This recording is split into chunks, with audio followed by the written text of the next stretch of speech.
अस्सलाम वालेकुम and welcome to my YouTube channel Nawaz Sarosh. कैसे हैं आप लोग? उम्मीद है खैरियत से होंगे, खुश होंगे।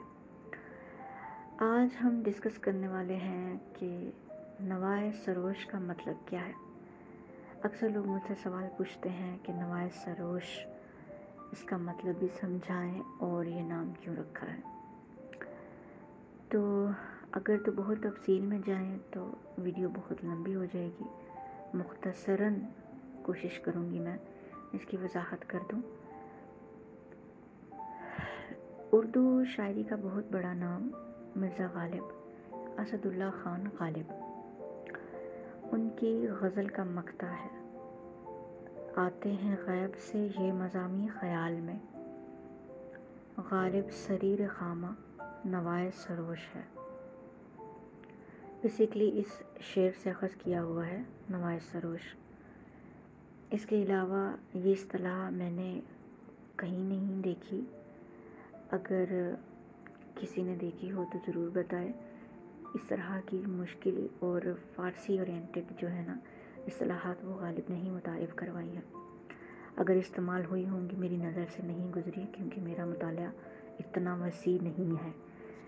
तो जितना हम लोगों ने सीखा उसमें ये गालिब के अलावा किसी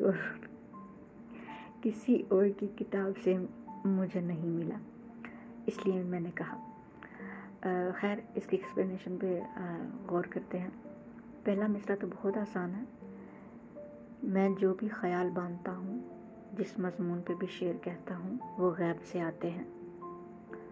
दूसरा मिसरा जो है उसमें दो अल्फाज तशरीह के काबिल हैं, एक सरीर ख़ामा, एक नवाज़ सरोश।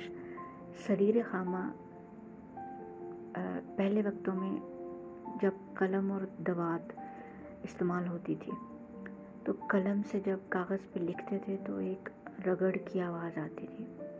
उस रगड़ की आवाज़ को, उस स्क्रैच की आवाज़ को सरीर ख़ामा कहते हैं। नवाज़ सरोश का मतलब ये है, चूँकि पहले मिसरे में गैब की बात हुई है, गैब से ख़याल आते हैं, तो नवाज़ सरोश का भी मतलब उसी से रिलेटेड है कि ये फरिश्ते की आवाज़ है। अब इसको फिर से रिपीट करते हैं। मेरे शेरों में या शायरी में जो भी मैं ख़याल या मज़मून बांधता हूँ वो गैब से आते हैं, और मेरे कलम की जो रगड़ की आवाज़ है वो भी गैब से आती है, वो फरिश्ते की आवाज़ है। ये इसकी एक्सप्लेनेशन है। इसको सलीस उर्दू में कह सकते हैं। हकीकत में ये वजाहत काफ़ी लंबी है, क्योंकि शायरी को समझने वाले जानते होंगे कि एक आमद है, एक आबुर्द है। आमद उस ख़याल को कहते हैं जो आपके दिल पे उतारा जाता है, और आबुर्द वो ख़याल है जिसको आप खुद अपनी एफ़र्ट से तरतीब देते हैं। तो आमद के थ्रू आने वाले जो हैं ये मतलब मुतफ़िक़ा तौर पे एक्सपीरियंस्ड ये चीज़ प्रूव्ड है कि आमद के थ्रू आने वाले जो हैं वो बने बनाए बावज़न होते हैं। अब ये तफसील बहुत हैवी हो जाएगी, क्योंकि जिन लोगों को बिल्कुल ही तारुफ़ नहीं शायरी का, इल्म उरूज़ का, इन चीज़ों का नहीं पता, उनके लिए समझना थोड़ा मुश्किल हो जाएगा। इसलिए मैं इसकी वजाहत यहीं पे क्लोज़ करती हूँ। अगर किसी को मज़ीद जानने और समझने की ख्वाहिश हुई तो वो मुझसे कंसल्ट कर सकता है।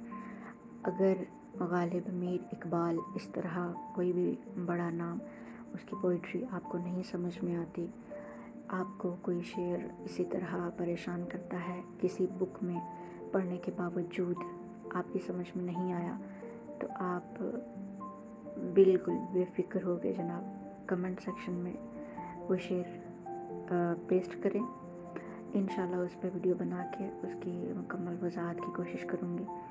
फिर यही होगा कि वीडियोस थोड़ी लंबी होंगी, तो खैर है, आप भुगत लीजिएगा। अभी के लिए इतना ही। जहाँ रहें खुश रहें, मुझे सपोर्ट करते रहें, और थैंक्स फॉर वॉचिंग। अल्लाह हाफ़िज़।